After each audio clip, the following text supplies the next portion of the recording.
Assalamualaikum warahmatullahi wabarakatuh. Salam sejahtera dan salam Malaysia Madani. Pohon meranti tegak berdiri, daunnya rimbun, tempat bernaung. Izinkan saya perkenalkan diri, moga bicara tiada bersambung. Nama diberi Nur Iman Fazli binti Fazrul Nizam. Saya berusia 16 tahun dan saya bercita-cita untuk menjadi seorang akaunten yang berjaya. Saya merupakan anak didik Sekolah Menengah Kebangsaan Pramujaya dan kod sekolah saya ialah CEA 5079. Dalam rangkaman pada kali ini, saya amat teruja untuk mengongsikan sebuah buku cerita yang telah saya baca, iaitu Stigma. Novel karya Im Medina ini sangat menarik dan penuh dengan pengajaran dan motivasi yang dapat diaplikasikan dalam kehidupan seharian. Novel terbitan Penawan ini diterbitkan pada tahun 2023 setebal 171 muka surat dan terbahagi kepada 15 bab.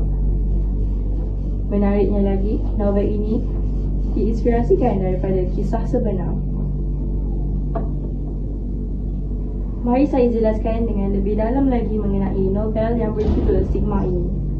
Novel ini menceritakan tentang kisah seorang gadis bernama Hidayu yang bekerja di sebuah butik pakaian. Dia bercita-cita untuk membuka sebuah kedai pakaiannya sendiri, namun hasratnya sukar dicapai akibat penyakit yang dihadapinya, iaitu sawan. Penyakitnya terjadi apabila dia terdengar atau ternampak perkara yang mengingatkannya kepada kejadian yang berlaku ketika dia kecil. Bapanya sering memukul ibu, kakak dan dirinya apabila mabuk dan memerlukan wang. Hal ini terjadi akibat kurangnya pegangan agama dalam diri bapanya. Akibat tidak tahan, kakaknya Rahayu telah memukul bapanya sehingga maut pada usia 17 tahun. Penyakit Hidayu semakin teruk apabila kegagalan demi kegagalan yang dialaminya akibat sawan. Kegagalan dalam hubungan juga menyebabkan Hidayu semakin kurang yakin diri kerana dia sentiasa memikirkan tentang pandangan masyarakat terhadap dirinya. Kakaknya juga menyalahkan dirinya kerana menjadi punca terjadinya insiden ketika mereka kecil. Apabila penyakit Hidayu semakin serius, dia dipaksa untuk menjalani rawatan rapi kerana dia mula menunjukkan tanda-tanda berhalusinasi dan terdapat juga tanda-tanda mencederakan diri. Namun begitu, setiap masalah pasti ada solusinya. Setiap yang terjadi pasti ada hikmahnya. Kini, Hidayu telah pulih kembali dan berjaya mencapai cita-citanya untuk membuka sebuah kedai pakaian. Perniagaannya kini berkembang pesat, bukan sahaja di dalam negara, bahkan juga keluar negara. Antara sebab saya menyukai novel ini ialah kerana penggunaan bahasanya yang mudah difahami oleh pelajar seperti saya.